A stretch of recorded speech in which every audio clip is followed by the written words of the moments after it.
You're watching Explore Tulsa.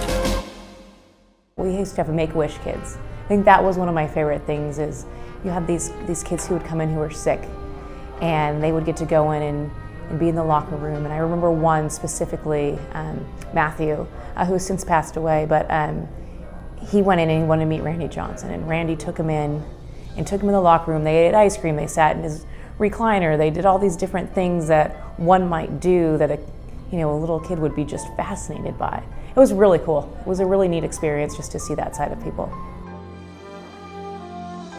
My love of sports started because I have a little brother who played every sport you could imagine. He played anything from roller hockey to volleyball to football. And so I really learned to love sports because I was forced to sit through all these games and learn all these different sports. And that really came in handy for me because I picked up a career in professional sports. So I worked for the Arizona Diamondbacks, which are based in Phoenix.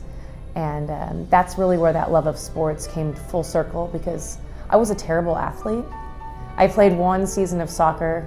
I think I cried. I was short, so I got kicked in the face. It really just wasn't my thing, so I just stuck to dancing because that was much more my speed. So last night's game, it's myself and my brother. So that sports guy that we kind of talked about in the beginning, he is my sports guy now. He's my official sports nerd. So he's the guy who listens and watches sports like you and I might listen to the radio. So when he's at work in his regular job, he listens to sports all the time, and then he helps compile that information that we send out 3 times a week. So he really knows the ins and outs about what's happening in the sports world. And so I kind of monitor the non-sports stuff where the crossover might be within the People magazines, the celebrity type side of it. So I keep an eye on that, and he really gives me the sports stuff. And so we kind of watch where sports cross over because ideally what we cover is where sports and pop culture and sort of real life combine, because that's what people remember. That's what people can talk about. People don't really talk about Tom Brady having, 200 yards in a game. That's not really conversational. I wouldn't sit down and talk to you about my lunch that has 400 calories. I would talk to you about my great meal I had and you should try this place. And so that's kind of how we cover sports, in the fact that we want people to be able to make a conversation out of it, not just shoot stats and talk about the 1975 team together.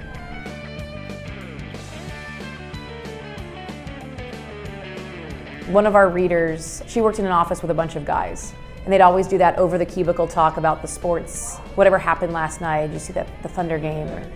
And she said she would just sit there and she'd kind of just listen to them talk over her about sports. And a friend told her about last night's game, and she thought, okay, well maybe I should sign up for that. And she slowly started to get that confidence and understand what was happening. And so there was one day where she said she chimed in about this big game that happened the night before and this overtime win, and they all looked at her like she had 8 heads and said, I had no idea you didn't know anything about sports. And she kind of just went, yeah, I do. I just listen to you guys talk. And so she had that great confidence and that great opportunity to really level that playing field in the office with this group of guys, which, a lot of women work in male-dominated industries, and this great way to level the playing field in the office. So our readers, they want the 3 times a week. They don't want ESPN. They don't need ESPN. They want the short, sweet, and to the point. And I think that's, in this world, we're so fast-paced.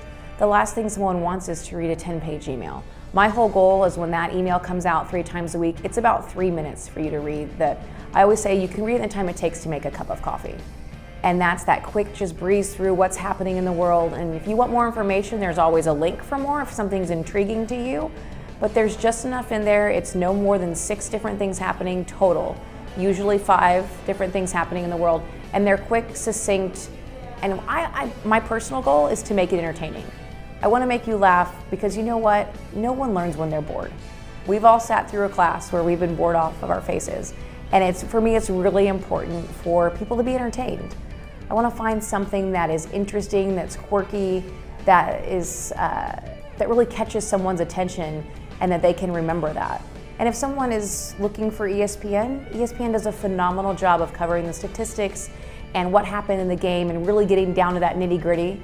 And I don't want to be ESPN. I want to be our own little segment here that covers the sports, but in a really easy to understand, succinct, conversational way.